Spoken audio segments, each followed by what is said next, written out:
imperative sentences. கட்டளை வாக்கியங்களை எப்படி இன்டைரக்டாக மாற்றுறது இதை பார்க்க போகிறோம்.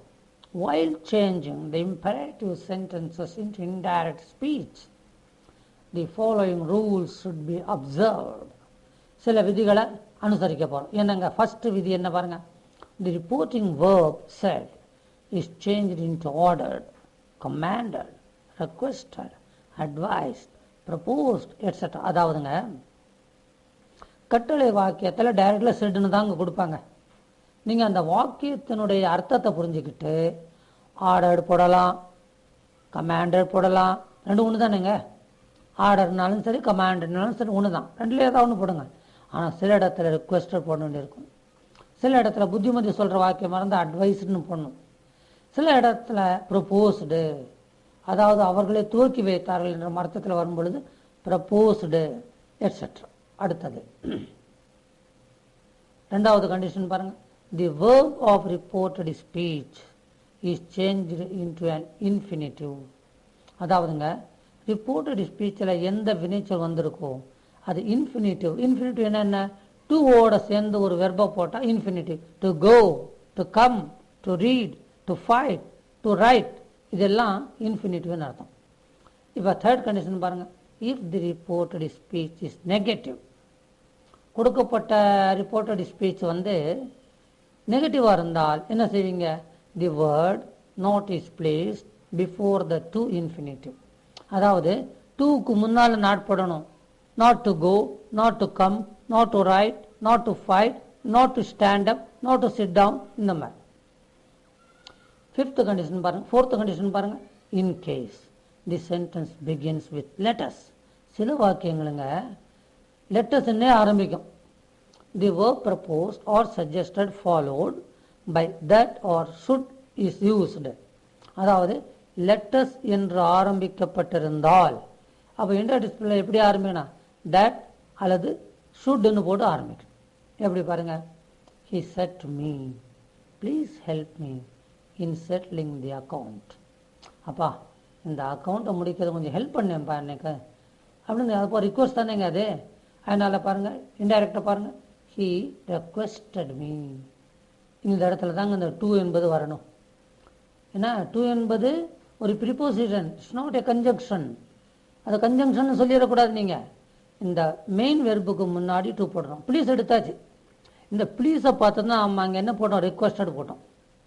ப்ளீஸ்ன்ற வார்த்தையை பார்த்த உடனே அவன் கொஞ்சம் ரெக்வஸ்ட் பண்ணிக்கிறான், பிரார்த்திக்கிறான். He requested me to help him. அவன் என்ன சொன்னான்? Please help me. அப்போ நம்ம என்ன சொல்லணும்? To help him in settling the account. The doctor said to the patient, give up smoking. Doctor நோயாளிகிட்ட என்ன சொன்னாராம்? புகைப்பிடிப்பதை விட்டுவிடு. கிவ் அப்னா விட்டுவிடு. நீங்கள் இதுக்கு தப்பாக நினைக்கக்கூடாதுங்க. கிவ் கொடு, அப்பு மேலே, ஸ்மோக்கிங் புகை, புகையை மேலே விடுன்னு சொன்னார் டாக்டர்னு சொல்லிடக்கூடாது.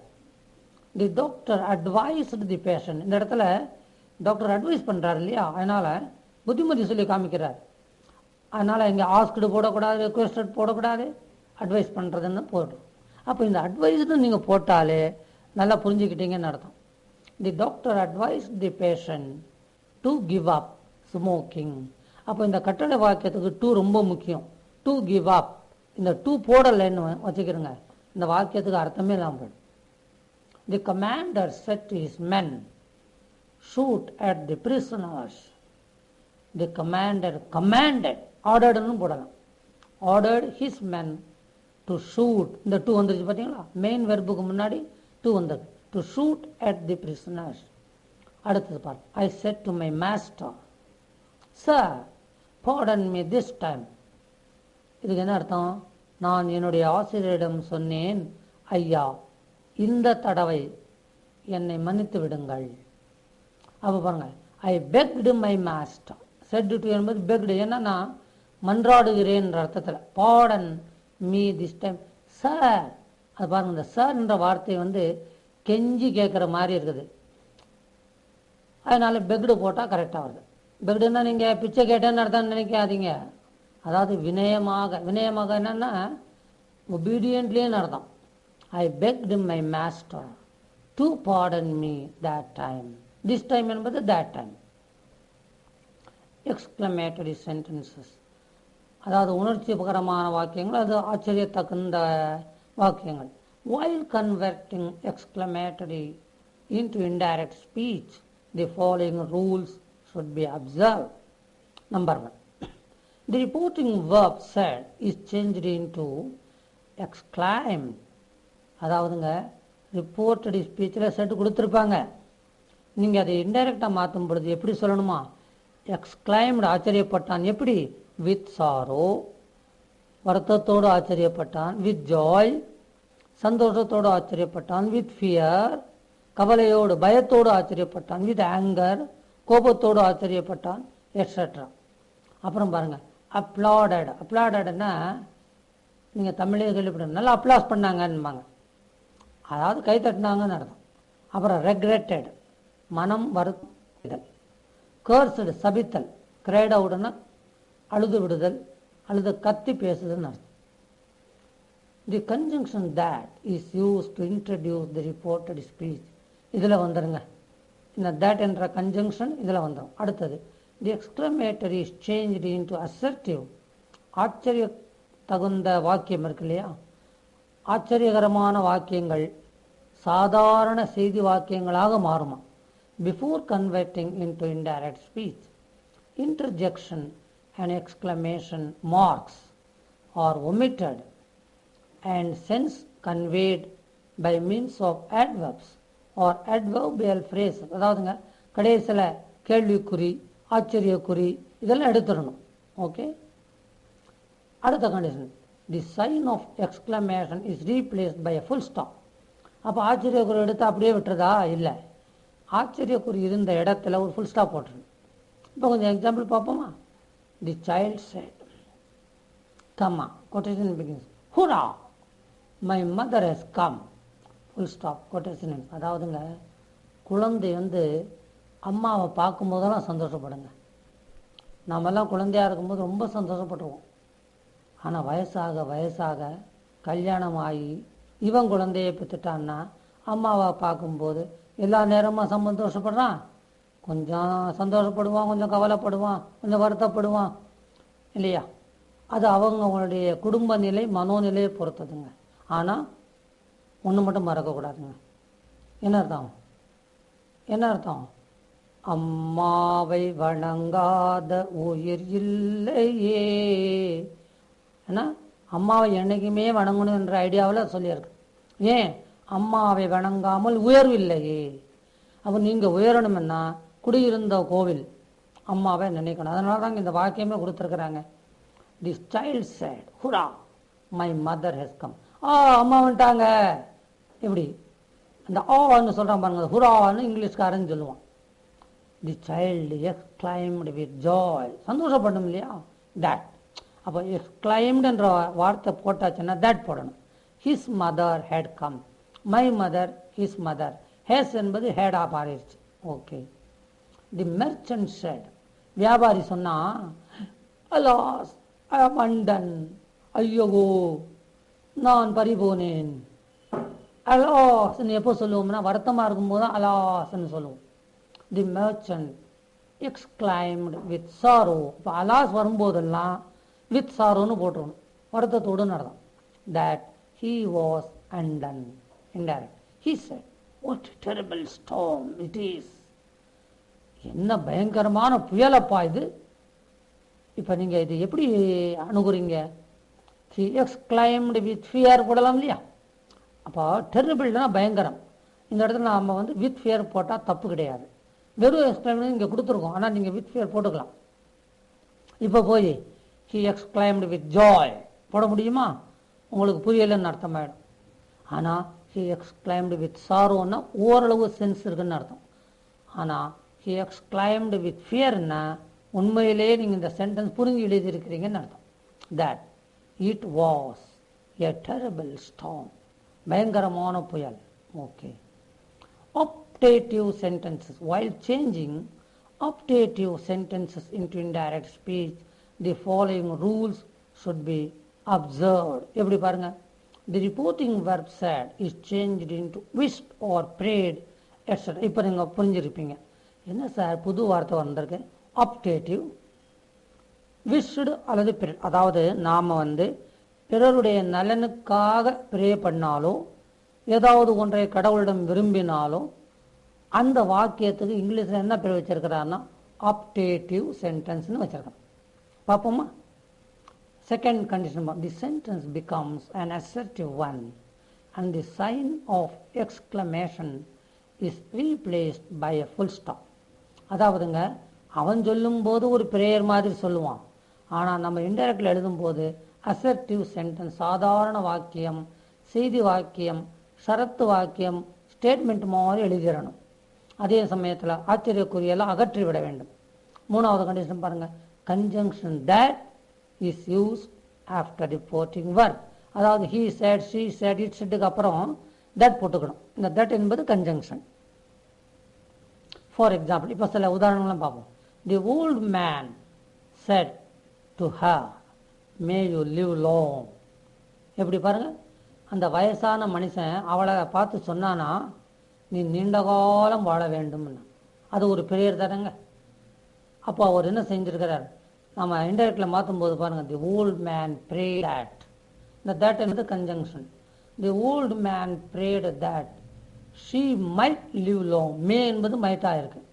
அப்போ யூ என்றது அந்த பெண்ணை குறிக்கிறது, அதனால ஷீன்னு போட்டிருக்கோம். அடுத்த வாக்கியம் பாருங்கள், she said, would that I could relive my past. நான் என்னுடைய கடந்த கால வாழ்க்கையை போல் இப்பொழுது வாழ முடியுமா? she wished, அவன் அந்த விருப்பத்தை தெரிவிக்கிறார், அதனால wished போனோம். she wished that she could relive her past. இப்போதாங்க டிட்டர்மினேஷன்ற பக்கத்தையும் வந்தாச்சு. இது வரைக்கும் direct, indirect, reported speech, indirect speech முடிச்சுட்டாங்க. நீங்கள் இது எத்தனை தடவை பார்க்குறீங்களோ அத்தனை தடவை உங்களுடைய knowledge will increase. Now we are going to touch determiners. நீங்கள் டிட்டர்மினஸ்னு நினைக்கிறீங்க ஏ அண்ட் தி சம், இதெல்லாம் டிட்டர்மினஸ் தாங்க. இது எங்கே போடணும், எப்படி போட்டால், எதை போட்டால் என்ன அர்த்தம் வருது, இதெல்லாம் இப்போ நீங்கள் கற்றுக்க போகிறீங்க. ஏன்னாங்க ஒரு சின்ன வாக்கியம் சொல்கிறேனே, ஐ saw a girl on the street. இது நீங்கள் தமிழில் மொழிபெயர்த்து சொல்லுங்கள். நான் தெருவில் ஒரு பெண்ணை பார்த்தேன். ஏங்க நான் தெருவில் பெண்ணை பார்த்தேன்னு சொன்னால் தப்பா? தப்பே கிடையாது. ஆனால் இங்கிலீஷில் ஐ saw girl in the street or on the street, அந்த இடத்துல ஏ விட்டுட்டு சொல்லி பாருங்க, ஐ saw girlனா தப்புங்க. உடனே யார் அதை எழுதுனது, இங்கிலீஷ் தெரியாதவனான்னு கேட்பாங்க. அங்கே ஏதாவது ஒரு ஆர்டிக்கிள் டிட்டர்மினர் போடணுங்க. ஐ saw the girl, I saw a girl, I saw some girl. இது எங்கெங்கே போட்டால் எப்படி எப்படி இந்த ஏக்கு பதிலாக ஆனுக்கு பதிலாக தீக்கு பதிலாக சம் போட்டால் அர்த்தம் மாறிக்கிட்டே வருமா? அதெல்லாம் எப்படின்னு இப்போ நீங்கள் படிக்க போகிறீங்க. இப்போ நான் இது படிக்கிறேன் பாருங்கள், விளக்கம் படிக்கிறேன். Definition: determiners are words which are used before nouns to determine, fix or define the meaning of the noun that follows in some way or the other. ஒரு பெயர் சொல்லுக்கு முன்னால தான் டிட்டர்மினர் வரும். அப்படி வந்தால் அந்த பெயர் சொல்லுடைய அர்த்தத்தில் ஏதோ ஒரு விசேஷம் இருக்கும். ஓகே, இப்போ கிளாஸஸ் ஆஃப் டிட்டர்மினர்ஸ் எல்லாமே ஒரே மாதிரி இல்லைங்க, வெவ்வேறு வகையில் இந்த டிட்டர்மினர்ஸ் இருக்குதான். எப்படி? ஆர்டிக்கல் டிட்டர்மினர்ஸ், இதாங்க a and the. Determiners of quantity. Quantity என்னங்க? அளவு. குவாலிட்டி என்ன? தரம். இப்போ நம்முடைய எஜுகேஷன் இருக்க இப்போ ரொம்ப குவான்டிடேட்டிவ் எஜுகேஷனாக போயிடுச்சுங்க.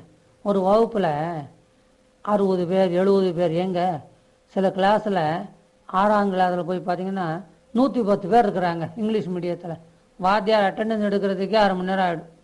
அப்புறம் அவர் இத்தனை பேரையும் மேய்ச்சி சொல்லிக் கொடுக்குறதுன்னா எவ்வளோ கஷ்டம். ஏன் அது 2 கிளாஸாக மாற்ற மாட்டேங்கிறாங்க? என்னடானா பெர்மிஷன் கிடைக்கலன்றாங்க. இதுக்கெல்லாம் உடனே பெர்மிஷன் கிடைக்கணுமா இல்லையா? அப்போ தானே கல்வியின் தரம் உயரும். ஆகியனால நம்ம இந்த டிட்டர்மினர்ஸ் படிக்கும்போது கொஞ்சம் டிட்டர்மின்ட் மைண்டோடு படிப்போமே. இப்போ determiners of quantity: some, any, much, enough, whole, little, a little, the little. இப்போ இதெல்லாம் நம்ம யூஸ் பண்ண போகிறோம்.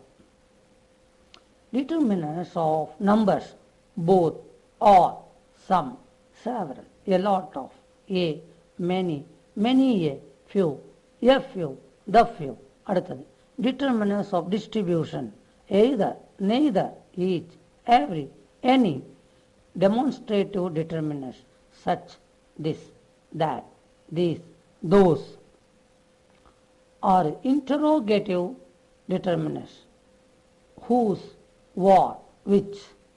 7. Possessive determinants, my, our, your, his, her, it, their, thy, one's. இப்போ இந்த 7 வகை டிட்டர்மினன்ஸ் இருக்குதுங்க. இப்போ இது எல்லாத்தையும் எப்படி நம்ம யூஸ் பண்ண போகிறோம் என்றதை இப்போ பார்க்க போகிறீங்க. மொதல் articles. The words A, and the are usually called articles. They are little adjectives. அவை கூட அட்ஜெக்டிவ்னா தெரியும் உங்களுக்கு. பெயர் உரிச்சல். மாணவன், நல்ல மாணவன். பாய், குட் பாய். இந்த குட் என்பது ஒரு அட்ஜெக்டிவ்ங்க. நல்ல என்பது ஒரு பெயர் உரிச்சல். There are 2 kinds of articles. இப்போ 2 விதமான ஆர்டிகல்ஸ், டெஃபனிட், இன்டெஃபனிட். இன்டெஃபனிட் ஆர்டிக்கல் அப்படின்னா என்ன? A and an are known as indefinite articles. அதாவதுங்க இங்கிலீஷ்லேயே 2 தாங்க இன்டெஃபனிட் ஆர்டிகல்ஸ். ஒன்று ஏ, இன்னொன்று an. அடுத்தது indefinite articles are taken before countables. கவுண்டபிள்ஸ்னா எண்ணப்படுகின்ற பெயர் சொற்கள்னு அர்த்தம். அந்த எண்ணப்படுகின்ற 1, 2 என்று எண்ண முடியும் இல்லையா, அதுக்கு முன்னாடி தான் இந்த ஏ அல்லது an வரணும். இன் சிங்குலர் நம்பர், அதாவது அது ஒத்தப்படையில் வரணுமா, ஒருமையில் வரணுமா. அந்த ஒருமையில் வரும் பெயர் சொல்லுக்கு முன்னால் தான் ஏ அல்லது an வரும். or an adjective which is placed before such a noun. A boy, a lion, an ass, a dog, an urgent piece of work. என்ன சார், ஏ பாய் சொன்னீங்க, ஒரு பையன். ஏ லயன் சொன்னீங்க, ஒரு சிங்கம். an ass, ஒரு கழுதை. கழுதைக்கு மரியாதையா ஏன்னா சொல்லணுமா சார்? அப்படின்லாம் இல்லை. பின்ன ஏன் ஆன் போட்டிருக்கிறாங்கன்னா, இங்கிலீஷில் 26 லெட்டர்ஸில் 5 லெட்டர்ஸ் வவல்ஸ். ஏ, இ, ஐ, ஓ, யு. எந்தெந்த வார்த்தை இந்த வவல்ஸோடு ஆரம்பிக்குதோ அந்த வார்த்தைக்கு முன்னால் ஏக்கு பதிலாக ஆன் போட வேண்டும். நான் இப்போ சொன்ன ரூல் நல்லா ஞாபகம் வச்சுக்கிறேங்க. பின்னாடி இதுலேயும் ஒரு விதிவிலக்கு வரப்போகிறது, அதை அப்போ சொல்கிறேன் நான். அடுத்தது பாருங்கள். ஏ or an is called indefinite article because it leaves a person or a thing referred to indefinite. அதாவதுங்க எந்த மனிதனையும் எந்த பொருளை நாம் சுட்டி காட்டுகிறோமோ அதை நிச்சயமற்றதாக ஆக்கிவிடுகிறது இந்த ஏ அல்லது an. யாரு குறிப்பிட்டு சொல்லணும்னு தெரியாமல் போயிடுது, வேற ஒன்றும் இல்லை. இப்போ பாருங்கள், ஐ மெட் ஏ டீச்சர் ஆன் தி வே அப்படின்னு நான் ஒரு வாக்கியம் சொல்கிறேன். ஐ மெட் ஏ டீச்சர் ஆன் தி வே, நான் வழியில் ஒரு ஆசிரியரை சந்தித்தேன்னா எந்த ஆசிரியர்? இதுக்கு தாங்க என்ன சொல்லியிருக்கிறாங்க, a teacher means any teacher. Any டீச்சர்னா ஏதாவது ஒரு ஆசிரியர்னா யாராவது ஒரு ஆசிரியர். யாரோ ஒரு ஆசிரியரை பார்த்தேன், அவர் பேரும் தெரியாது, ஊரும் தெரியாது. அந்த மாதிரி ஒரு இன்டெஃபினிட்டாக பேசுகிறோம் இல்லையா, அதனால தான் இந்த பேர் வந்தது, இன்டெஃபினிட் ஆர்டிக்கிள். ஓகே மாணவ பெருமக்களே, இப்பொழுது நாம் தி இன்டெஃபினிட் ஆர்டிக்கிள் இஸ் யூஸ்ட், அதாவது இன்டெஃபினிட் ஆர்டிக்கிள் எங்கெல்லாம் பயன்படுது, எப்படியெல்லாம் பயன்படுத்தணும் என்ற முறையை கற்றுக்கொள்ளப் போகிறீர்கள். முதல் point, when the noun is mentioned for the first time or about which nothing is known or said earlier. அதாவது ஒரு பெயர் சொல்லை பற்றி முதலாக சொல்லும் பொழுது, ஏதாவது ஒன்றை அதை பற்றி அறிவிக்கும் பொழுது நாம் இன்டெஃபினிட் ஆர்டிக்கிளை பயன்படுத்துகிறோம். ஒரு உதாரணம் பார்ப்போமா? There was a priest. இப்போ இந்த இடத்துல priestனா முனிவர்னு வச்சுக்கோமே. There was a priestனா ஒரு முனிவர் இருந்தார்னு தான் டிரான்ஸ்லேட் பண்ணணும். அங்கே ஒரு முனிவர் இருந்தார்னா அந்த டிரான்ஸ்லேஷன் அபத்தமாயிடும். அந்த இங்கிலீஷில் ஒரு அழகுக்காக தேர்னு போடுறோம். தேர் வாஸ் எ ப்ரீஸ்னு தான் ஆரம்பிக்கிறோம் இங்கிலீஷில். அதனால தமிழ்ல அங்கே ஒரு முனிவர் இருந்தான்னு சொல்லலாம். அப்புறம் ஒருத்தர் கேட்பான் எங்கே இருக்கிறாரு, அங்கேன்னா எங்கேன்பா. அதாவது ஒரு முனிவர் இருந்தார் அப்படி சொல்லணும். அப்போ அந்த முனிவரை பத்தி இப்பதான் ஃபர்ஸ்ட் டைம் சொல்ல போறோம். அதனால ஏ என்பது போடணும். அடுத்த எக்ஸாம்பிள் பார்ப்போமா? he lived in a temple. அவர் ஒரு கோவிலில் வசித்தார். எவர்? யாராவது ஒருத்தர். ஆனா அந்த கோவிலை பத்தி சொல்றோமே, அது முதல் தடவையா சொல்றோம். இந்த பிரீஸ்டும் டெம்பிள் என்ற வார்த்தை அடுத்தடுத்து பிரயோகம் பண்ணுவதாக இருந்தால் ஏ என்பது தி என்று மாறிவிடும். ஓகே, அடுத்த பாயிண்ட் பாருங்க. when a noun represents the class of things, அதாவது பொருட்களுடைய ஒரு வகுப்பை அதை உணர்த்துவதாக இருந்தால், அந்த பெயர் சொல் உணர்த்துவதாக இருந்தால் அப்போ என்ன போடுறோம்? indefinite article போடுறோம். For example, a camel is very revengeful. அதாவதுங்க ஒட்டகம் எல்லாம் மிகவும் பழிவாங்கக்கூடிய குணமுடையவையா. அப்போ ஏ கேமல் என்ன, நீங்க இந்த ஒட்டகம் இனம் முழுவதையுமே எடுத்துக்கணும். அப்போ ஒரு ஒட்டகம் தான் பலி வாங்கும், மற்ற ஒட்டகங்கள்லாம் பலி வாங்காதுன்னு நினைக்கக்கூடாது. அதாவது முத அந்த ஒட்டக இனத்தை பற்றி சொல்லும் பொழுது ஏ போடுறோம், அடுத்து வரும்பொழுது தி போடுவோம். அதாவது இந்த மீனிங் கொடுத்துருங்க பாருங்க, ஆங்கிலத்தில் means all camels are revengeful அர்த்தம். Okay, when the indefinite article is used, it takes the form a before a consonant sound and the form an before a vowel sound. அதாவதுங்க indefinite articles ரெண்டு தாங்க, ஒன்று ஏ இன்னொன்று on. ஏ எங்கெல்லாம் வரும்னா, எங்கே vowels வரலையோ அங்கெல்லாம் ஏ வரும். அதாவது ஒரு வார்த்தை மெய்யெழுத்து ஓசையில் தொடங்கினால் அப்போ ஏ போடணும், உயிரெழுத்து ஓசையில் தொடங்கினால் ஆன் போடணும். நல்லா கவனிச்சிங்களா? அந்த ஓசை தாங்க முக்கியம், எழுத்து முக்கியம் இல்லை. அது நீங்கள் இனிமே பார்க்க போறீங்க. Remember that the use of a or an depends on the sound. அதான் இப்போ ஓசை சொன்ன பாருங்க, அந்த sound and not on the spelling. Spelling அதாவது ஏ இ ஐ யு, இது வவல்ஸ். எந்த ஒரு வார்த்தை ஏயிலேயோ ஈயிலேயோ ஐயிலேயோ ஓயிலேயோ யூயிலேயோ ஆரம்பித்தால் ஏ போடக்கூடாது, ஆன் போடணும்னு சொல்லலாம். ஆனால் சில சமயத்தில் சில வார்த்தைகள் இந்த ஏஇ ஐஓயு வந்திருக்காது. அப்போ நம்ம ஆன் போடுவோம். அப்போ நீங்கள் கேட்பீங்க, என்ன சார் சொல்கிறது ஒன்று செய்கிறது ஒன்றுமா இருக்கீங்களே, இந்த காலத்தில் சார் நாங்கள் இங்கிலீஷ் படிக்கிறது, அப்படிலாம் ஒரு சந்தேகம் வரும். அதனால் ரொம்ப ஸ்பெசிஃபிக்காக இந்த டெஃபனிஷன் சொல்லுது பாருங்க. Remember that the use of a or an depends on the sound. அந்த சவுண்டில் தான் விஷயமே இருக்குது. எப்போ ஏ போடணும், எப்போ ஆன் போடணும், அதெல்லாம் அந்த சவுண்டில் தான், நாட் ஆன் த ஸ்பெல்லிங். அதனால் நீங்கள் கன்ஃபியூஸ் பண்ணிக்க கூடாது, ரொம்ப தெளிவாக இருக்கணும். இப்போ பாருங்கள், ஏ எங்கெல்லாம் பயன்படுத்துகிறோன்றதை ஒவ்வொரு பாயிண்ட்டாக சொல்லிட்டா வரப்போம். இதை நீங்கள் கிளியராக படிச்சுக்கிட்டீங்கன்னா இங்கிலீஷ் எழுதும் பொழுதோ பேசும் பொழுதோ தப்பே வராதுங்க. இப்போ ரொம்ப பேர் இங்கிலீஷ் பேசுறது ஏன் கூச்சப்படுறாங்க தெரியுமா? பேசினா தப்பு வந்துடும், தப்பு வந்தால் சிரிப்பானே, சிரிச்சா நமக்கு மானம் போயிடுமே, அவமானமாக இருக்குமே, அப்படியெல்லாம் மனசுக்குள்ளேயே நினச்சி இங்கிலீஷ் பேசுறது அவாய்ட் பண்ணுறாங்க. ஆனால் உங்களுக்கு இந்த கூச்சத்தை எல்லாம் தவிர்க்கணும், தைரியமாக இங்கிலீஷ் பேச வைக்கணும் என்ற நோக்கத்தோடு தான் இந்த மாதிரி இந்த சீடியெல்லாம் தயார் பண்ணி உங்ககிட்ட கொடுக்குறோம். அதில் இந்த மெயினாக ஒவ்வொரு சின்ன விஷயத்தை கூட ரொம்ப விரிவாக சொல்லிகிட்டே வரோம். இப்போ ஏ எங்கெல்லாம் யூஸ் பண்ணுறோன்றதை நீங்கள் தெரிஞ்சுக்கலாம் இல்லையா? Number 1, A is used before a noun beginning with a consonant. Consonant என்னங்க? மெய்யெழுத்துன்னு அர்த்தம். ஃபார் எக்ஸாம்பிள் பாருங்கள், ஏ கேட், ஏ ஸ்கூல், ஏ மேங்கோ. இந்த 3 வார்த்தைகள் எப்படி அமைஞ்சிருக்குன்னா, சிஏடி கேட் சி, ஸ்கூலில் எஸ், மேங்கோ எம். இது எல்லாமே கான்சனன்ட் லெட்டர்ஸ். ஆகிய இதுக்கு முன்னாடி ஏ வந்திருக்குது. ரெண்டாவது பாயிண்ட் பாருங்க, it is used before nouns beginning with such vowels as have the sound of long U. அதாவதுங்க ஏஇ ஐஓயில் ஒரு வார்த்தை ஆரம்பித்தா ஆன் போடணும் அப்படின்னு நீங்கள் கேள்விப்பட்டிருப்பீங்க, ஸ்கூல்லேயும் சொல்லுவாங்க. ஆனால் இப்போ கொஞ்ச நேரம் முன்னாடி நான் என்ன சொன்னேன், இந்த டெஃபினிஷனை பார்த்து என்ன சொன்னேன், சவுண்டு தான் முக்கியம், ஸ்பெல்லிங் முக்கியம் இல்லை. அந்த மாதிரி சில எக்ஸாம்பிள்ஸ் இப்போ வருது, ரொம்ப கவனமாக பாருங்கள்.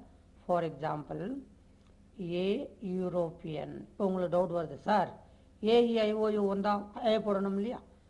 இப்போ இ வந்திருக்கு யூரோப்பியனில், அப்போ ஏ ஏன் போட்டிங்க? ஆன் தானே போடணும். அப்போ இ என்ற எழுத்து முக்கியமில்லை, சவுண்டு பாருங்கன்றாங்க. அதில் ஏ யூரோப்பியன் எப்படி உச்சரிக்கிறோம்? ஏ யூரோப்பியன். அப்போ ஏ யூனிவர்சிட்டி, நாட் யூனிவர்சிட்டி. ரொம்ப பேர் எங்கே போயிட்டு வரேன்னா யூனிவர்சிட்டிக்கு போயிட்டு வரேன்னு சாதாரணமாக சொல்லுவாங்க. அதாவதுங்க சும்மா இந்த பெங்களூருக்கு போயிட்டு வரவங்க இருக்காங்களே, எங்கே போயிட்டு வந்தீங்கன்னா பெங்களூருக்கு போயிட்டு வந்தேம்பாங்க. ஆனால் ஒரு சில பேர் தான் கரெக்டாக சொல்லுவாங்க, பெங்களூருக்கு போயிட்டு வந்தேன். அது பெங்களூருங்க, பெங்களூர் கிடையாது. தமிழில் பெங்களூர்னு சொல்லி சொல்லி பழக்கம்னால இங்கிலீஷ்னு நம்ம தப்பாக சொல்லுவோம். A university. அதே மாதிரி ஏ யுட்டென்சில், இது யூட்டென்சில் சொல்லக்கூடாது, a utensil. Okay. Before a noun or adjective beginning with O when it has the sound of W. அதாவதுங்க சில வார்த்தைகள் ஆங்கிலத்தில் ஓ இல்லை தொடங்கும், ஆனால் உச்சரிப்பு டபிள்யூ மாதிரி பண்ணணும். சின்ன சின்ன விஷயம் தாங்க. இதை நல்லா புரிஞ்சுக்கிட்டேன்னா இங்கிலீஷ் ரொம்ப பிரமாதமாக தெரிஞ்சுக்கிட்டேங்க. எப்படி பாருங்கள், ஃபார் எக்ஸாம்பிள் ஏ, இப்போ பாருங்கள் ஒன் ஐடு மேன் இருக்குது. இப்போ ஒன்றுன்னு சொல்லக்கூடாது, இந்த ஓ உச்சரிப்பு வரும் ஒன் ஐடு மேன் இல்லை, டபிள்யூ வர மாதிரி one eyed man, one eyed man, not one, one. அந்த டபிள்யூ உச்சரிப்பு வர மாதிரி கொஞ்சம் அந்த உதாட்ட கொஞ்சம் திருப்பி சொல்லணும். One eyed man, one repeat note. Okay. Before a noun adjective beginning with H and having a consonant sound. இப்போ பாருங்க, ஏ ஹவுஸ், ஏ ஹேர். இப்போ இங்கே ஏ ஹவுஸ், நீங்கள் ஹெச் சைலண்ட் நினச்சிக்கிட்டு அண்ட் ஹவுஸ்ன்னு சொல்லக்கூடாது. A house, a hair. அடுத்தது அஞ்சாவது பாயிண்ட் கவனிங்க, before a single consonant having consonant sound. இப்போ கான்சனன்ட் லெட்டரே வந்து கான்சனன்ட் சவுண்டே கொடுத்ததுன்னா ஏ போட்டுடலாம். எக்ஸாம்பிள் என்ன? A MA. Before certain numerical or commercial expressions like. இப்போ நியூமெரிக்கல் என்ன அர்த்தம்? எண் சம்பந்தமான, கமர்ஷியல் வணிகம் சம்பந்தமான சில எக்ஸ்பிரஷன்ஸ்னா எண்ணங்கள். அப்படி வெளியிடும் பொழுது முன்னாடி ஏ படம் பாருங்க. A dozen, a month, a kilo, a lot of, a great deal of, a little, a few. இப்போ ஏ முடிச்சுட்டோங்க. இப்போ ஆன் வரப்போகிறோம். இந்த ஆன் எங்கெல்லாம் பயன்படுத்தணும் பாருங்கள். First point, before a noun or adjective beginning with a vowel. For example an ass எப்படி சொல்லணும்? An ass, an egg, an inkpot. அப்போது இதில் அந்த வவல் சவுண்ட் அப்படியே வருதுன்னு அர்த்தம், அதனால ஆன் போடும். அடுத்தது பாருங்கள், before the words beginning with you and having short sound. இப்போ பாருங்கள், சாதாரணமாக நீங்கள் யூ ஒன்று சொல்லவே மாட்டீங்க. யூ எப்படி சொல்லுவீங்க? PQRSTU அப்படி தான் சொல்லுவீங்க. TU அப்படி சொல்லி நிப்பாட்ட மாட்டீங்க. அப்போது இங்கே என்ன வார்னிங் பாருங்கள், ஹேவிங் ஷார்ட் சவுண்ட். அந்த யூ சின்ன ஓசையில் வந்தால் ஆன் படணும். எப்படி பாருங்கள்? For example on umbrella. இந்த இடத்துல யூம்ப்ரெல்லான்னு சொல்கிறது இல்லை, on umbrella. Okay. Before a noun or adjective beginning with H but having a vowel sound. இப்போ ஏற்கனவே பார்த்தோம் ஏ ஹவுஸ், ஏ ஹேர்ன்னு. அங்கே ஹெச் வந்து ஹெச்சாவே வருது, ஆனால் இந்த இடத்துல ஹெச் சைலண்ட் ஆகையினால ஆன் போடுறோம். எக்ஸாம்பிள் பாருங்கள், an honourable man, an hour. இப்போ இந்த இடத்துல ஹெச் சைலண்ட்டுங்க. நீங்கள் ஹெச் உச்சரித்து தான் ஆகணும்னு ஒரே காலில் நின்னீங்கன்னா அப்புறம் இங்கிலீஷ் தப்பாக போயிடும். எப்படி?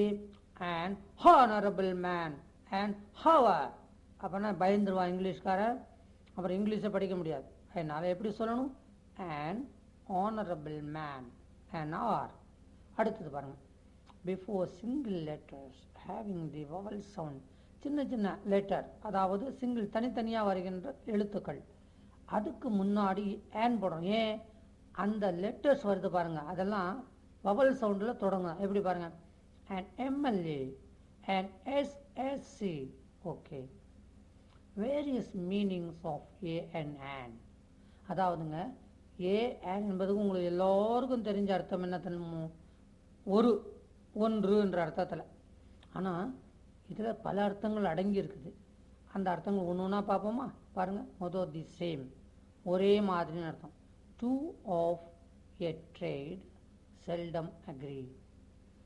Two of a trade seldom agree. அடுத்தது பாருங்க. one, a bird in the hand is worth two in the bush. இந்த இடத்துல ஏ என்பதுக்கு ஒரு அர்த்தம். அடுத்தது பாருங்க. Kind of, gold is a precious metal, அதாவது ஒரு உயர்ந்த ரக உலோகம். அது எது? தங்கம். இந்த இடத்துல ஏ கைண்ட் ஆஃப் ஒரு வெரைட்டியை பற்றி சொல்கிறது ஏ. அடுத்தது பாருங்கள். ஒரு கிளாஸ், ஒரு வகுப்பு, ஒரு இனத்தை பற்றி சொல்கிறது. an ant is an industrious insect, அதாவது எறும்புன்னு எடுத்துக்கிட்டிங்கன்னா உழைக்கும் கிருமி. அப்போ உழைக்கும் வர்க்கத்தை பற்றி சொல்கிற மாதிரி அமைது பாருங்கள். அப்போ என்ன சொல்கிறோம்? an ant. இப்போ நீங்கள் போன எக்ஸாம்பிள் பார்த்தீங்களா, ஏ கேமல் இஸ் வெரி ரிவெஞ்சுஃபுல்னு படிச்சிங்க. ஒரு ஒட்டகம் பழிவாங்கும் குணத்தை உடையதுன்னா ஒரு ஒட்டகம் கிடையாது, அந்த ஒட்டகம் இனம் முழுவதுமே அர்த்தம். அது மாதிரி இந்த இடத்துல எறும்பு உழைக்கக்கூடிய கிருமின்னா ஒரு எறும்பு தான் உழைக்கும், மற்றதெல்லாம் சோம்பேறின்னு நினைக்கக்கூடாது. அந்த இனம் புறாவும் அர்த்தம். அதான் அந்த கிளாஸ்ன்னு சொல்லியிருக்கோம். சில சமயத்தில் இந்த ஏ என்பது சில என்ற அர்த்தத்தில் வரும். Some, he has a chance of success. அடுத்தது பாருங்க.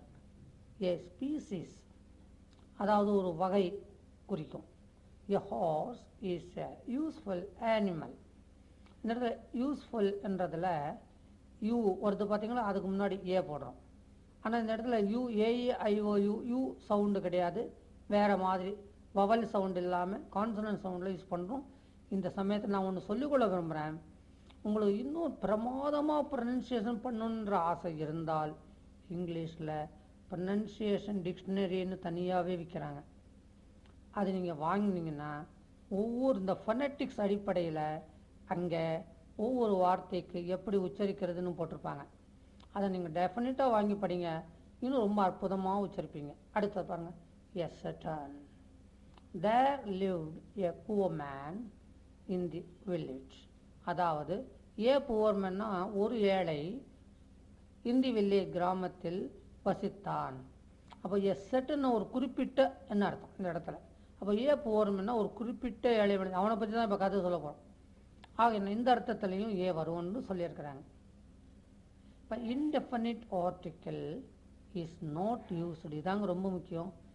எங்கே பயன்படுத்துகிறோம் என்று தெரிஞ்சுக்கிறத விட எங்கே பயன்படுத்துறது இல்லை என்று தெரிஞ்சுக்கிட்டோம்னா அனாவசியமாக ஏ ஆன் போட்டு குழப்ப மாட்டோம் இல்லையா. இப்போ நம்பர் 1, பிஃபோர் அன்கவுண்டபிள் நவுன்ஸ். சில பெயர் சொற்களை விரலை விட்டு எண்ண முடியாதுங்க, நம்பரால் சொல்ல முடியாதுங்க. எப்படி பாருங்கள். வாட்டர், உங்கள்கிட்ட எத்தனை தண்ணி இருக்குதுன்னு கேட்க முடியுமா? ஃப்ளோர், மாவு, உங்கள்கிட்ட எத்தனை மாவுன்னு கேட்க முடியுமா? அதெல்லாம் எண்ண முடியாது, அளக்க முடியும். அந்த மாதிரி சமயத்தில் என்ன போடணும்? இன்டெஃபினிட் ஆர்டிக்கிள் போடாமல் தி போடலாம், இல்லை என்ன விட்டுறலாம். பிஃபோர் அப்ஸ்ட்ராக்ட் நவுன்ஸ், அதாவது உணர்ச்சிகளை வெளிப்படுத்தும் பெயர் சொற்கள் முன்னால் ஏ ஆன் போடக்கூடாதுங்க. ட்ரூத், உண்மை, ஆனஸ்டி, நேர்மை, லவ், அன்பு, எக்ஸப்ஷன், இதில் ஒரு விதிவிலக்கு. ஏ லைன்னு சொல்லலாம், ஏ ட்ரூத்னு சொல்லக்கூடாது, ஏ ஆனஸ்டின்னு சொல்லக்கூடாது, ஏ லவ்னு சொல்லக்கூடாது. அடுத்தது பிஃபோர் நவுன்ஸ் டினோட்டிங் மெட்டீரியல். மெட்டீரியல்னா பொருட்கள். இந்த பொருட்களை பற்றிய பெயர் சொல்கள் வரும் பொழுது என்ன சொல்லணும் பாருங்க. As, ul, உலன், cotton, goal, கோலன்னா நிலக்கரை. Before certain nouns denoting a large range of different things. அதாவதுங்க நியூஸ்ன்னு சொன்னோம்னா நீங்கள் ஒரே ஒரு நியூஸ் மட்டும் நினைப்பீங்களா? ஆயிரக்கணக்கான நியூஸ். அதே மாதிரி ஃபர்னிச்சர்னா ஒரு குறிப்பிட்ட நாற்காலியோ டேபிளையோ குறிக்காது, நிறைய வெரைட்டிஸாக ஃபர்னிச்சர் குறிக்கும். அதனால தான் இங்கே சொல்லுவோம் before certain nouns denoting a large range of different things. அதாவது ஃபர்னிச்சர்னா பல வகையான ஃபர்னிச்சர் குறிக்குது, பல வகையான பொருட்களை பற்றிய ஒரு சொல் இது ஃபர்னிச்சர். அதே மாதிரி நியூஸ். இப்போ பாருங்க, தி டெஃபினிட் ஆர்டிக்கல் ஒன்று தாங்க.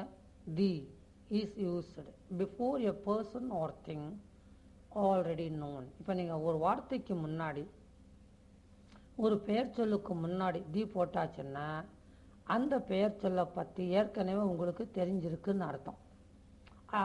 இந்த வாக்கியம் எக்ஸாம்பிள் பாருங்கள். She began to talk with the teacher.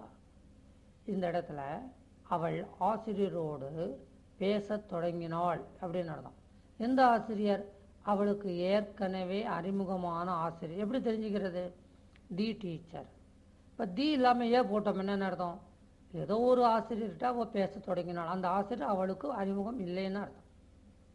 Second point, before a noun which is repeated after it has been introduced once.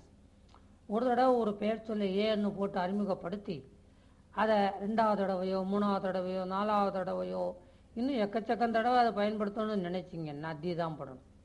எப்படி பாருங்க, we saw a monkey, the monkey was sitting in a tree. இப்போ ஏ மங்கின்னு சொல்லிடுறோம், ஏன்னா introduce பண்ணுறனால. அதுக்கப்புறம் தி மங்கி என்ன, ஏற்கனவே சொன்ன குரங்குன்னு அர்த்தம். Before a noun which is only one of its kind in the given situation. அதாவதுங்க, சொல்லப்பட்ட சூழ்நிலையில் ஒரே ஒரு ஆளையோ ஒரே ஒரு பொருளையோ மட்டும் குறிக்கிறதாக இருந்தால் தி போடணும். எப்படி பாருங்க, the manager in his office. அவனுடைய அலுவலகத்தில் உள்ள மேனேஜர். அப்போ ஒரு மேனேஜர் தான் இருக்கிறாருன்னு அர்த்தம். அதனால் தி மேனேஜர். அதே மாதிரி the hospital in the village. அதாவது அந்த கிராமத்தில் ஒரு ஆஸ்பத்திரி தான் இருக்குது அப்படின்னு அர்த்தம். அதனால தான் தி ஹாஸ்பிட்டல்னு சொல்லி, ஏ ஹாஸ்பிட்டல்னு சொல்லாமல் தி ஹாஸ்பிட்டல்னு சொல்லிடும். அடுத்தது பாருங்கள், before the nouns denoting a single thing. அதாவதுங்க, பெயர் சொல் தான், ஆனால் உலகம் முழுவதுமே அந்த ஒரு பொருள் தான் இருக்குது. அந்த வகையை சேர்ந்த இன்னொரு பொருள் உங்களால் பார்க்க முடியாது.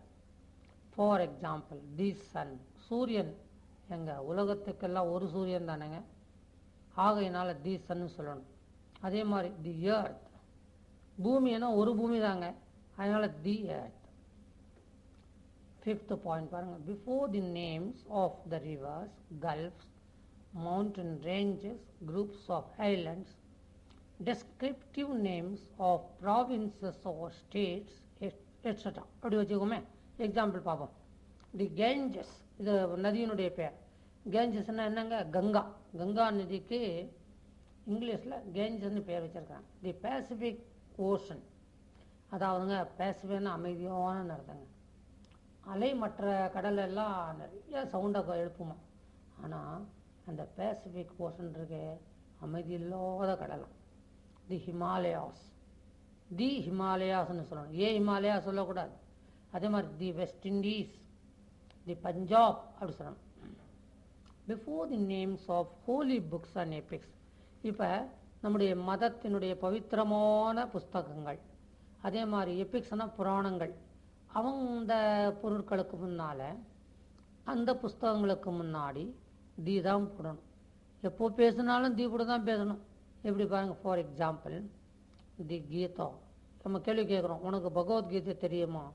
அப்போ எப்படி கேட்கணும், do you know the Gita, do you know the Bhagavad Gita. இந்த தி எடுத்துகிட்டு பேசுங்க. டு யூ நோ கீதான்னா, கீதான்ற பொம்பளை உனக்கு தெரியுமான்னு அர்த்தம். அப்போ தி போடுறதுனால எவ்வளோ அர்த்தம் மாறுது பாருங்கள். தி பைபிள், தி பாரடைஸ் லாஸ்ட். அதாவதுங்க, இங்கிலீஷில் மில்டன் பெரிய கவிஞருங்க, அவர் தான் தி பாரடைஸ் லாஸ்ட்னு எழுதினார். இது பெரிய காப்பியம்ங்க. பாரடைஸ்னா சொர்க்கம், லாஸ்ட்னா பறி போனதுன்னு அர்த்தம். இப்போ சில பேர் வேடிக்கையாக சொல்லுவாங்க, மில்டன் ரொம்ப ஜாலியாக இருந்தார், கல்யாணம் ஆச்சு, கல்யாணமான உடனே அவர் எழுதினார் தி பாரடைஸ் லாஸ்ட். அப்புறம் கொஞ்சம் வருஷம் கழித்து அவங்க ஒய்ஃப் காலம் ஆயிட்டாங்க, உடனே என்ன எழுதுனான்னா தி பாரடைஸ் ரீகெயின்ட் என்ற புஸ்தகத்தில் எழுதினாராம். அப்படி சொல்லுவாங்க. அடுத்தது பாருங்கள், before the names of ships, aeroplane and newspapers. அதாவது கப்பல்கள், ஆகாய விமானங்கள், செய்தித்தாள்கள், இவைகளை பற்றி சொல்லும் பொழுது தி போட்டுக்கணும். பாருங்க, the victory, the jaguar, the Hindu. Before the names of well known buildings, உலகம் முழுவதைக்கும் ஃபேமஸான ஒரு பில்டிங்கை பற்றி பேசும். அதுக்கு முன்னாடி தீபம். இப்போ தி தாஜ்மஹால் யாருக்கு எங்க தெரியாது. தி ஜோமா மஸ்ஜித். அடுத்தது before the date of month, ஒரு மாதத்தின் தேதியை குறிப்பிடும் பொழுது முன்னாடி தீபம். இப்படி பாருங்க, தி 15th ஆகஸ்ட் 1947. அதாவது ஒரு சில பேர் என்ன பண்ணுவாங்கன்னா தீ விட்டுட்டு கூட பத்திரிகையில் அச்சடிப்பாங்க. The marriage will be held on number 1 January 2004 இருக்கும். அப்போ நம்ம தான் அதுக்கு முன்னாடி தீ போட்டுக்கணும். அவங்க போட மறந்துட்டாங்கன்னு அர்த்தம்.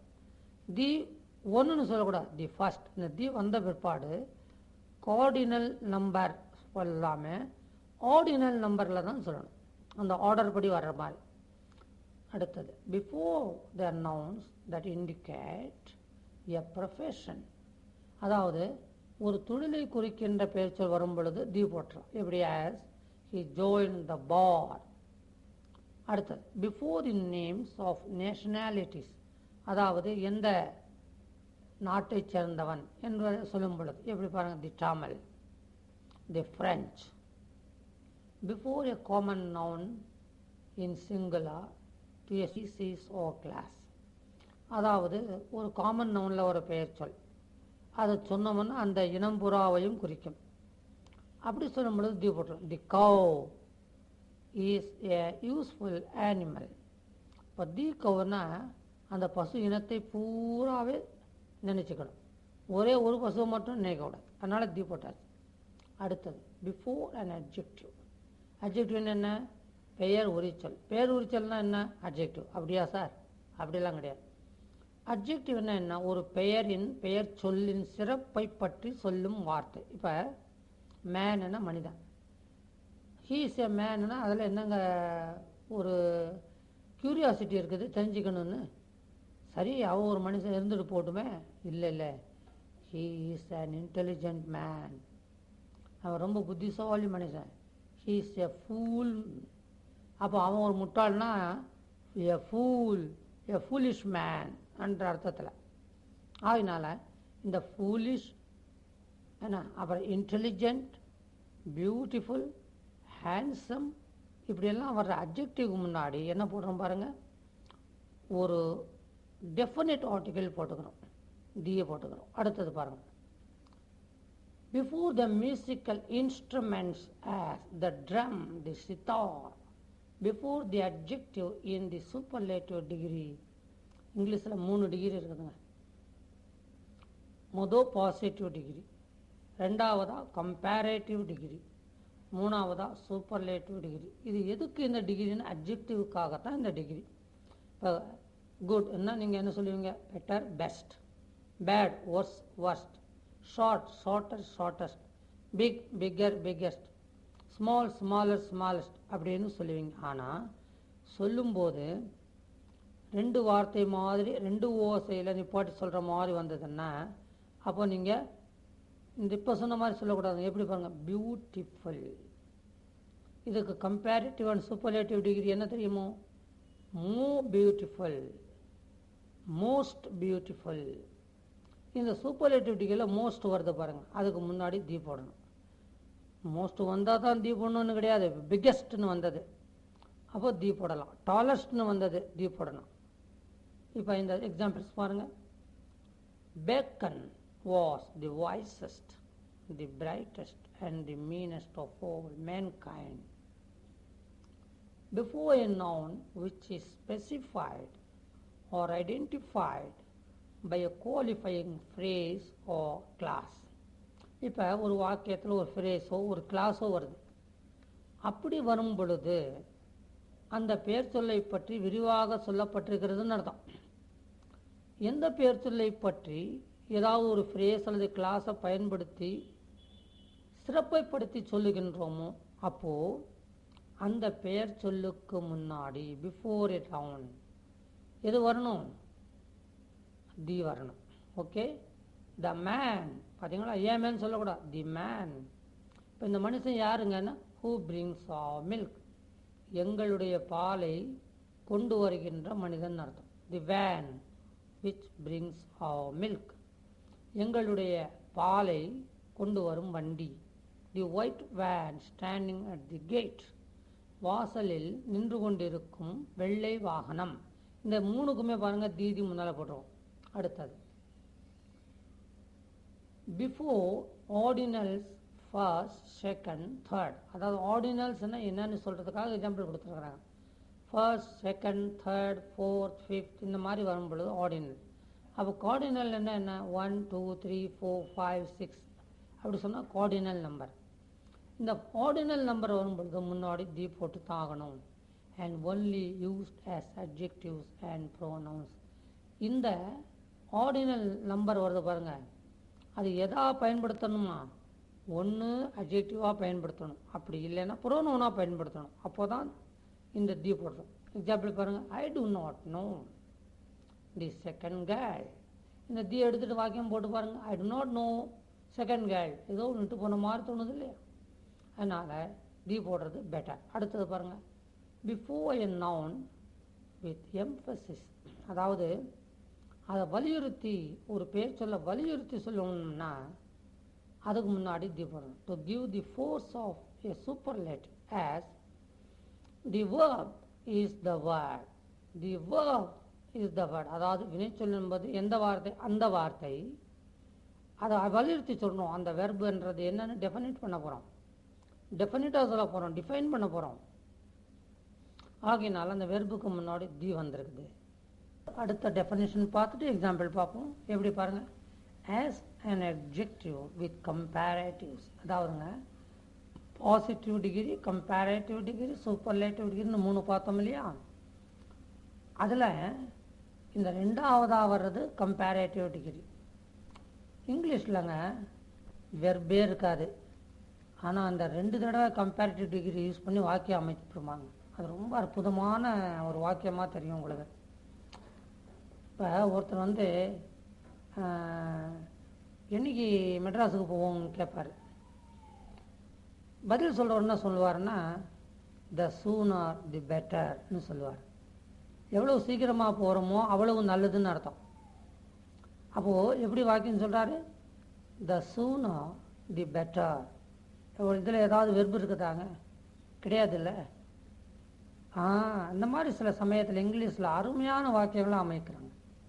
அது மாதிரி இங்கே ஒரு எக்ஸாம்பிள் பாருங்க, த deeper the well the sweeter the water. எப்படி இருக்குது பாருங்கள், கிணறு எவ்வளவுக்கு எவ்வளவு ஆழமாக இருக்குமோ அவ்வளவுக்கு அவ்வளவு தண்ணி இனிப்பாக இருக்கும்னு சொல்கிறாங்க. இதில் பாருங்கள், if the well is deeper then the water is sweeter. அப்படிதான் இந்த அர்த்தத்துக்கு முழுமையான வாக்கியம். இதை கொஞ்சம் ஸ்டைலாக சொல்லி ஒரு மெத்தட் இங்கிலீஷில் ஃபார்ம் பண்ணியிருக்கிறாங்க. அடுத்தது பாருங்கள், before the names of directions preceded by preposition as. எப்படி பாருங்கள், the sun rises in the east and sets in the west. இந்த தி பாருங்கள், இந்த டைரக்ஷன் ஈஸ்ட்டுக்கு முன்னாடி ஒரு தி, வெஸ்ட்டுக்கு முன்னாடி ஒரு தி, அதாவது திசையை குறிக்கும் வார்த்தைகளுக்கு முன்னாடி அந்த தி போடணும். இந்த தி போடாமல் சொல்லி பாருங்கள், ஏதோ ஒன்று விட்டு போச்சுன்னு நீங்களே நினச்சி, the sun rises in east and sets in west, ஏதோ ஒன்று விட்டு போயிருக்கேன்னு தெரியும் உங்களுக்கு. அதனால் இந்த இடத்துல தி போடாமல் சொல்லக்கூடாது. Before the proper noun used as common noun, அதாவதுங்க நம்ம ஏற்கனவே படிச்சிருக்கோம், ப்ராப்பர் நவுன்ஸுக்கு முன்னாடி தி போடக்கூடாது. இப்போ உங்கள் பேர் என்னங்க? ஓ, உங்கள் பேர் ஜனார்தனனா? அப்போது the Janardhanan is speaking English now. இந்த மாதிரி நான் சொன்னோம்னா எனக்கு இங்கிலீஷ் தெரியலன்னு அர்த்தங்க. ஏன், ஜனார்தனன் என்பது ப்ராப்பர் நவுன், அதுக்கு முன்னாடி ஏன் தி போட்டார் இவருன்னு கேட்பாங்க. ஆனால் சில சமயத்தில் ப்ராப்பர் நவுனுக்கு முன்னாடி தி போடுவோம். ஏன் தெரியுமோ, அந்த ப்ராப்பர் நவுனை காமன் நவுனாக காமிக்கிறோம். உதாரணம் பார்ப்போமாங்க, Kalidas is the Shakespeare of India. பார்த்தீங்களா, இந்தியாவின் ஷேக்ஸ்பியர் காளிதாஸ். இப்போ ஷேக்ஸ்பியர் நம்ம ஊர் கவிஞர் கிடையாது, அவர் ஒரு ஆங்கில கவிஞர் இல்லையா? இப்போ இங்கிலீஷ் லிட்ரேச்சர் படிக்கிறவங்க, கல்லூரியில் ஆங்கிலம் படிக்கிறவங்க, இந்த பார்ட் 1 லாங்குவேஜ்னு சில சமயத்தில் இங்கிலீஷ் சொல்லி தருவாங்க நம்முடைய நாட்டில். அதாவது நம்முடைய நாட்டு மொழிக்கு பார்ட் 1 லாங்குவேஜ் கிடையாது, இங்கிலீஷுக்கு பார்ட் 1 என்ற இடம் கொடுத்துருக்குறோம், அவ்வளோ மரியாதை கொடுத்துருக்கோம். அதான் ஒருத்தர் சொன்னார், the English people have gone but not the English language. ஆங்கிலேயர்கள் சென்று விட்டார்கள், ஆனால் ஆங்கிலம் செல்லவில்லை. அதனால அந்த ஆங்கிலத்தில் சிறந்த கவிஞர் ஷேக்ஸ்பியருங்க. ஷேக்ஸ்பியரை தெரிஞ்சுக்கிட்டோம்னா எக்கச்சக்க விஷயம் தெரிஞ்சுக்கிட்ட மாதிரிங்க. உலகத்தில் உள்ள என்னென்ன விஷயங்கள் இருக்கோ எல்லாம் ஷேக்ஸ்பியரை தெரியும். அப்போது நம்ம நாட்டில் காளிதாசர்னு ஒரு பெரிய புலவருங்க. நீங்கள் காளிதாசர்னு விக்ரமாதித்தனுடைய சபையில் ஒரு காளிதாசர் இருந்தார், போஜராஜனுடைய சபையில் ஒரு காளிதாசர் இருந்தார். காளிதாசன் பேரில் பல கவிஞர்கள் இருந்தாங்க. அதே மாதிரி உத்தர காலாமிர்தம் என்ற ஜாதக நூலை எழுதியவரும் ஒரு காளிதாசர் தான். அந்த பெரும் புலவர்னு வச்சுக்கிறீங்களேன். அப்போது காளிதாசர் யாருன்னு கேட்டால் நம்ம இங்கிலீஷ்காரங்கிட்ட சொல்லணும். அவன் கேட்குறான், ஹூ இஸ் காளிதாஸ்? நம்ம உடனே சொல்லுவோம், Kalidas is the Shakespeare of India. Oh I see M R. உடனே அவன் புரிஞ்சுக்குவான். நம்ம நாட்டு ஆளுக்கு சொன்னோம்னா ஷேக்ஸ்பியர் பற்றி தெரிஞ்சிருந்தா தானே தெரியும், இல்லைன்னா அவன் ஷேக்ஸ்பியர் கேட்பான், ஹூ இஸ் ஷேக்ஸ்பியர்னு கேட்பான். உடனே நீங்கள் என்ன சொல்லுவீங்க, Shakespeare is the Kalidas of England அப்படி சொல்லுவீங்க. அடுத்தது பார்ப்போமா.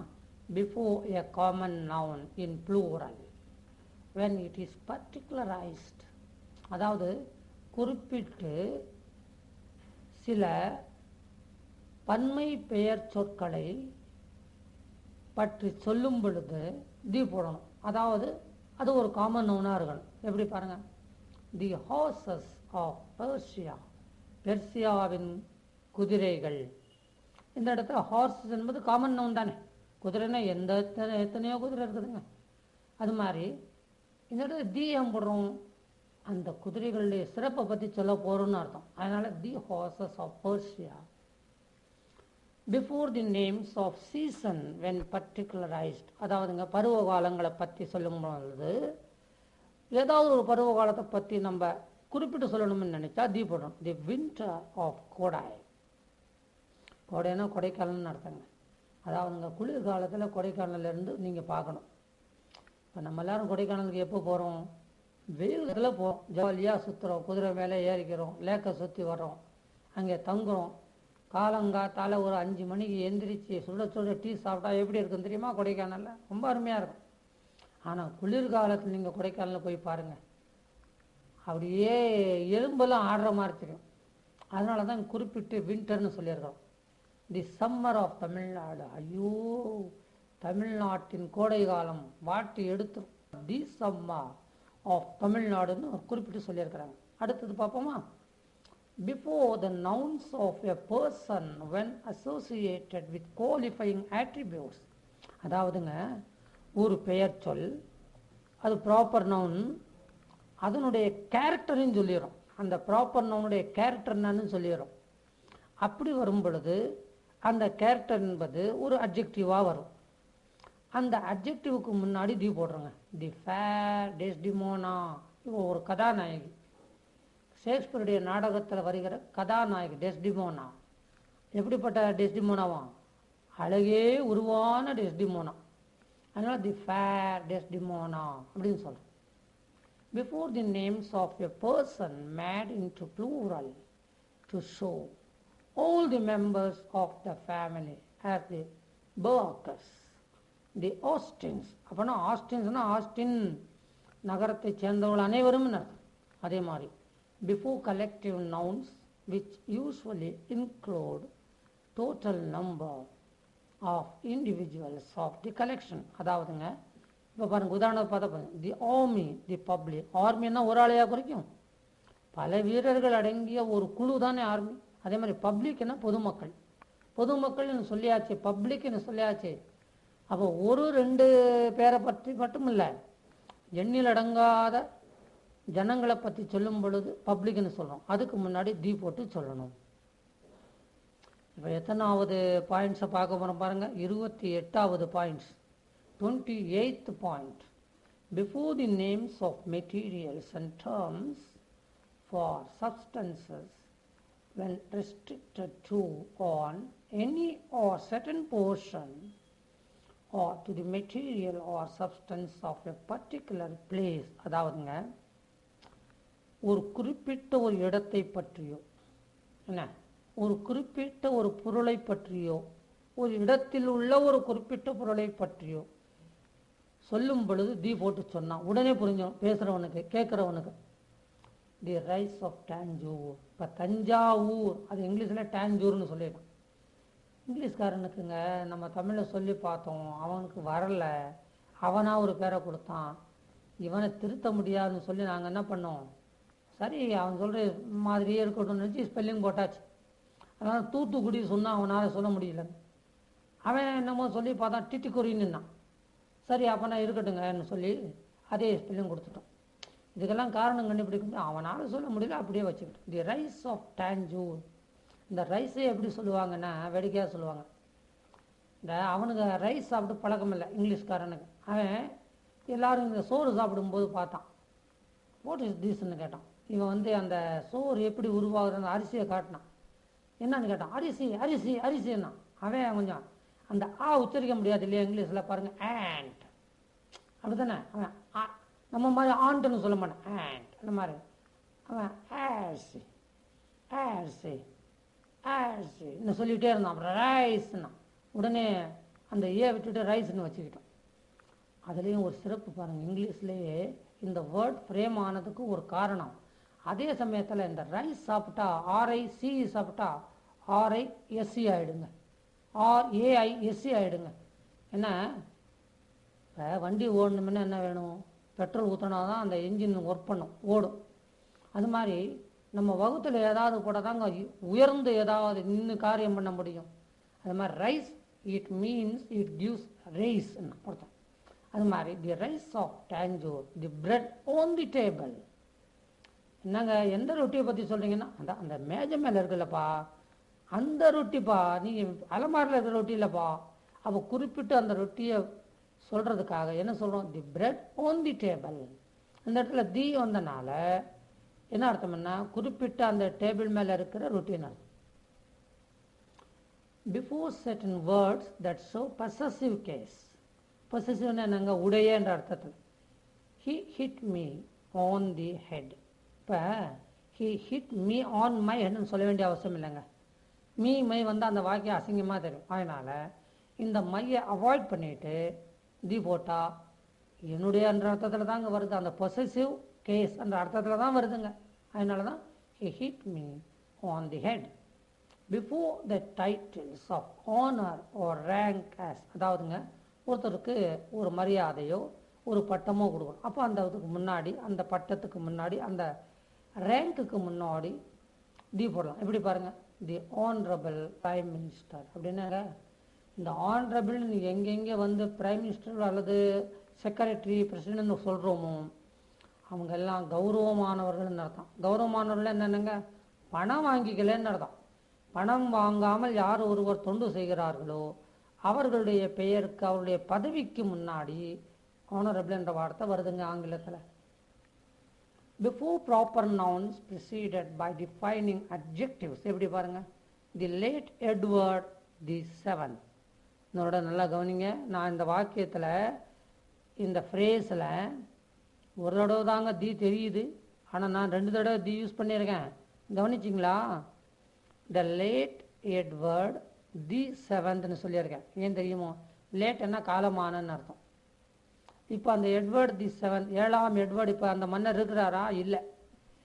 அப்போது இந்த இடத்துல இந்த ப்ராப்பர் நவுன்ஸ், அதாவது எட்வர்ட் என்பது ப்ராப்பர் நவுன், அதை ஒரு அட்ஜெக்டிவ் லேட் என்ற அட்ஜெக்டிவ்னால சொல்ல போகிறோம். அந்த அட்ஜெக்டிவ் முன்னாடி இது போட்டிருக்கோம், the late Edward the seventh. அடுத்தது பாருங்கள், before the names of parties and organisations. பார்ட்டிஸ்னால் சில இயக்கங்கள், ஆர்கனைசேஷன்ஸ் இயக்கங்கள், பார்ட்டினா கட்சிகள்.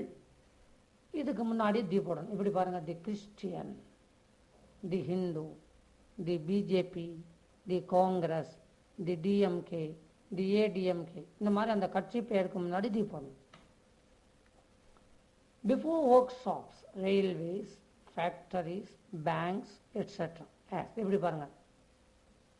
The southern railways, the northern railways, the eastern railways, the western railways அப்படி சொல்லி பழகணும். அதே மாதிரி தி தமிழ்நாடு பேப்பர் மில்ஸ், தி கர்நாடகா பேப்பர் மில்ஸ், தி விஜயவாடா பேப்பர் மில்ஸ், இந்த மாதிரி. அடுத்தது தி ஐசிஐசிஐ பேங்க்,